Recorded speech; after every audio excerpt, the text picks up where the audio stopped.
Right then, this is a quick road test video, and this is for a Honda CR-V 2.2 EX diesel automatic. This particular car is registered KV61PVX, and mileage at the start of the road test is 43,769 miles. The reason we do the videos is so customers can actually see the cars in operation prior to coming to see us. That way, if there's any issues on the vehicle, we can, and we always do, relay them back to you. The internet's brilliant for finding cars like this one, ones with rare specification, low mileage, lovely histories, that kind of stuff, and it all comes together as a package. But sometimes you go and see them and there's a fundamental fault which you should have been told about, which would have saved you a trip, and that's why we do it. Road tests are also done on the same quiet country roads just outside our premises, where any prospective buyer will test drive the vehicle if they're obviously interested in purchasing it. So brief background to this car. As you probably know from the advert, the car has been really beautifully looked after by the Honda main dealers. It's only had two owners. The very first owner was actually Honda themselves, the supplying dealer that's done the bulk of the servicing on the car, and then one private gentleman has owned it thereafter. So coming to the car itself, engine starts absolutely instantly. A very, very smooth unit, and this is a beautiful example of one as well. It's a very sweet revving engine. It starts, as I say, absolutely instantly, very even idle. There's absolutely no warning lights on the dashboard relating to the engine or any other part of the car.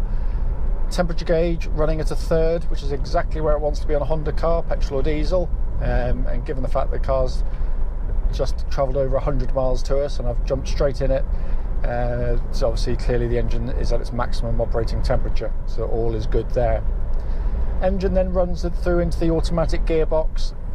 Very, very smooth shifting gearboxes, very tough as well. This is basically the gearbox that was taken out of the Honda Legend, which was a 300 horsepower car, and was the only gearbox Honda thought was worthy of the amount of torque that these engines produced. And as a result of it, it's completely over-engineered for the car it actually is and the power it produces. But it's a very, very, very nice gearbox to use. Gear changes are slick, swift. There's no clonks, no bangs, no nothing. It's all very, very, very good. So in terms of kind of the powertrain of the vehicle, engine and gearbox, all is exactly as it should be.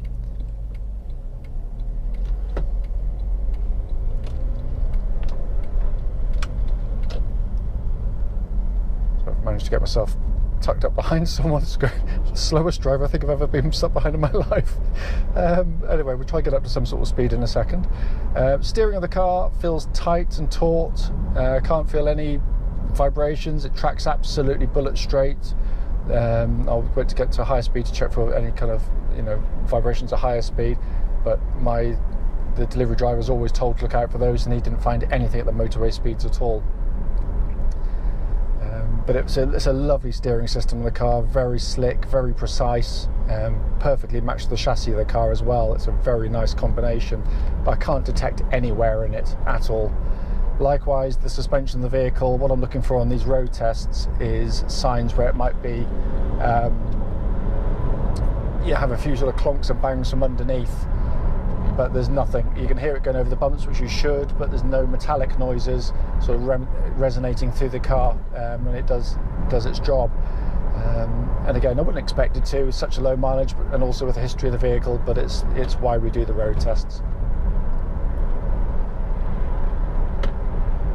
Brakes on the car, nice solid brake pedal on there, nose squats down straight and true when you hit the brakes nice and firmly, so all in fine fettle there as well.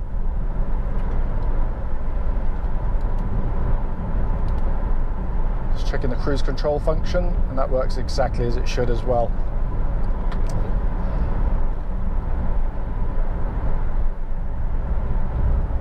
Looking around inside the vehicle, literally, as I said, it's just been dropped to us. I'd already seen it, so I knew what to expect, but it's in absolutely beautiful condition in here, so it's not been cleaned at all as yet.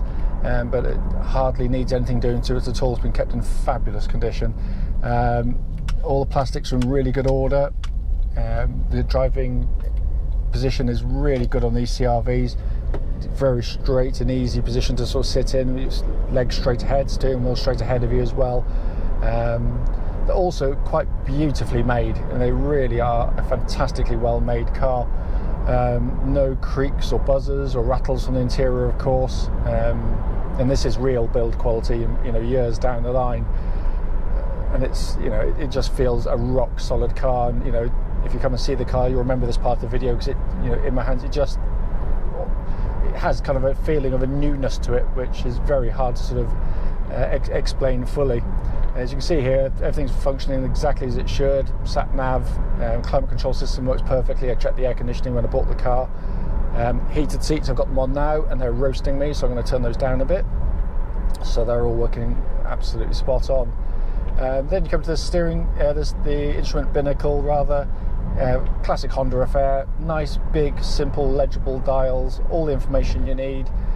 All working absolutely perfectly as well. All the readouts exactly as they should be. Then we've got auto lights and auto wipers on here, and the multifunction steering wheel. And again, everything's working exactly as it should. But wonderful cars to drive. They really, really are.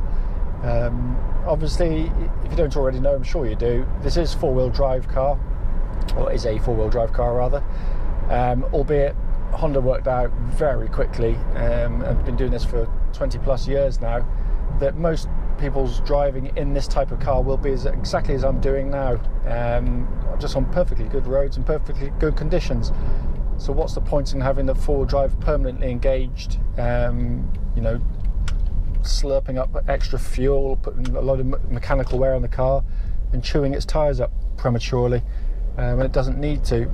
What this does, there's no switches, you don't do anything at all. You literally, if the wheels start to spin on the front, because it's in front wheel drive, the most efficient way to drive the car, it automatically brings in the rear wheels, and it's a bit like someone shoving you in the back of their hand. It is brilliantly effective, and works very, very, very well.